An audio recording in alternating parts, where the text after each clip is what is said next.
Hello guys, বিকালে ঘরে বসে বসে ভালো লাগছিল না বলে একটু ছাদে উঠেছিলাম। আর এটা আমার ড্রাগন গাছ। আমি ছোট্ট একটা ডাল নিয়ে এসে পুঁতেছিলাম, আর দেখো দেখতে দেখতে কত বড় হয়ে যাচ্ছে। আর এটা আমি উল্টো করেই পুঁতে দিয়েছিলাম আসলে। আর এখান থেকে আবার একটা নতুন কোসমির ছেড়েছে। তো ভাবলাম ড্রাগন গাছটা যখন ধীরে ধীরে বড় হচ্ছে তখন এটার একটা মাচা দেওয়া উচিত, তাহলে গাছটা আরও সুন্দর হবে, সুন্দর বেড়ে উঠবে।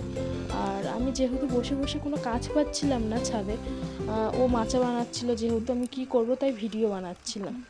তো এটা আমাদের কাঁঠাল গাছ। তো নতুন নতুন কাঁঠাল গাছে আর কি সদ্যাজাত কাঁঠাল ধরছে, ফুল ফুটছে, কচমি ছেড়েছে, দেখতে পাচ্ছ। আর এটা আমাদের আম গাছ, যদিও এটা আমের সিজন না, তবু কি করব বলো, খেয়ে দিয়ে তো আর কাজ নেই, সেই জন্যই ভিডিও বানাচ্ছিলাম। আর এটা হলো ডুমুর গাছ।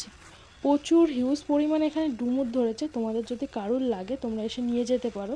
প্রচুর ডুমুর ধরেছে গাছে, খাওয়া হচ্ছে না সেই জন্যে।